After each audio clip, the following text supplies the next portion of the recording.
కౌశిక్, చాలా స్టేట్స్ లో ఉమెన్ ఏమైనా ప్రాపర్టీ కొంటే రిజిస్ట్రేషన్ టైంలో స్టాంప్ డ్యూటీ మీద 1% వరకు కన్సెషన్ ఉంటుంది.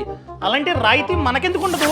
అదా, ఎక్కువ ప్రాపర్టీస్ మెన్ పేరు మీద రిజిస్ట్రేషన్ అవుతూ ఉన్నాయి, ఉమెన్ పేరు మీద చాలా తక్కువ అవుతూ ఉన్నాయి. సో దాన్ని ఎంకరేజ్ చేయడానికి కొన్ని స్టేట్స్ ఏంటంటే కన్సెషన్ ఇస్తూ ఉన్నాయి, అనగా స్టాంప్ డ్యూటీ మీద రాయితీని ఇస్తూ ఉన్నాయి అనమాట. అర్థమైంది? మరి స్టాంప్ డ్యూటీ మీద కాకుండా ఎలాంటి విషయాల్లో ఉమెన్ కి స్పెషల్ గా డిస్కౌంట్స్ ఉంటాయి? Like insurance etcetera etcetera. చెప్పు. ఇన్సూరెన్సా? మెన్ టర్మ్ ప్లాన్స్ తో కంపేర్ చేస్తే ఉమెన్ టర్మ్ ప్లాన్స్ చాలా చీప్ రా. ఎంతేంటి, 1%? 15 to 30% చీపర్ రా.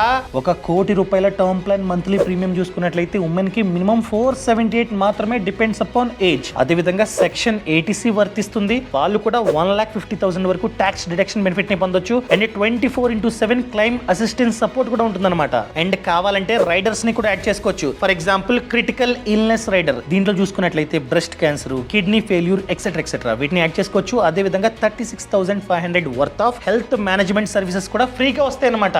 దాంతో పాటు 2,000 వర్త్ ఆఫ్ ప్రెగ్నెన్సీ వ్యాలెట్ కూడా ఉంటుంది. ఆ డబ్బుని ప్రెగ్నెన్సీ టైంలో టెస్టులకి దానికి దీనికి అని చెప్పి మనమైతే యూజ్ చేసుకోవచ్చు అనమాట. అవునా, మా అక్క తీసుకుందాం అనుకుంటుంది, ఎలా తీసుకోవాలి? సింపుల్ అబ్బా, ఛానల్ ప్రొఫైల్లో లింక్ ఇచ్చా, దాన్ని క్లిక్ చేసి సమాచారం అంతా ఇస్తే 51 ఇన్సూరెన్స్ కంపెనీస్ కనిపిస్తాయి. అండ్ 10% వరకు ఎక్స్ట్రాగా ఈ వెబ్సైట్ లో ఎక్స్ట్రాగా డిస్కౌంట్ కూడా ఉందన్నమాట. చెప్పు. సరే, ఇప్పుడే మా అక్కకి కాల్ చేసి చెప్తా.